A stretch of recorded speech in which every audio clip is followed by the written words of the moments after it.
আমার কানের পর্দা ফুটো আছে। কতদিন ধরে আছে এটা অসুবিধাটা? মিনিমাম 7-8 মাস ধরে আছে। আমি অনেক জায়গায় ডাক্তার দেখালাম, রামপুরহাট, বর্ধমান, রামপুরহাটে 5-6টা ডাক্তার দেখিয়েছি, বর্ধমানে ডাক্তার দেখিয়েছি। হুম। ওরা ওষুধ দিয়েছে, সাজেস্ট করেছে কান কেটে অপারেশন করতে হবে। হুম। এবং করে শুনলাম আমি যে এখানে মাইক্রো সার্জারি আর ডাক্তারবাবু খুব যত্ন সহকারে ট্রিটমেন্ট করছে। আমি অনেক খোঁজ খবর নিলাম, খুব সুন্দর ব্যবহার, ট্রিটমেন্ট। তাই জন্য আপনি এখানে আমি এসেছেন। তার জন্য এখানে এলাম। আমি ঠিক আশা আছে। করি হ্যাঁ বলুন। যে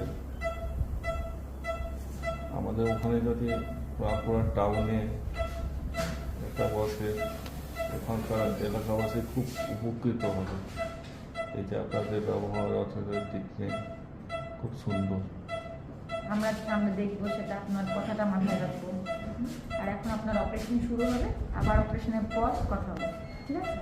ডাক্তার আমি অনেকগুলো দেখালাম, কিন্তু এই আপনাদের যে ব্যবহার আর আপনাদের যে ট্রিটমেন্টটা করছেন, সমস্ত ট্রিটমেন্টের ওপরে সমস্ত পেশেন্টই খোঁজ নিলাম। আমি পেশেন্ট হোয়াটসঅ্যাপ করি, ওই কমেন্টগুলো পড়ি, একটা নেগেটিভ নেই, সব পজিটিভ।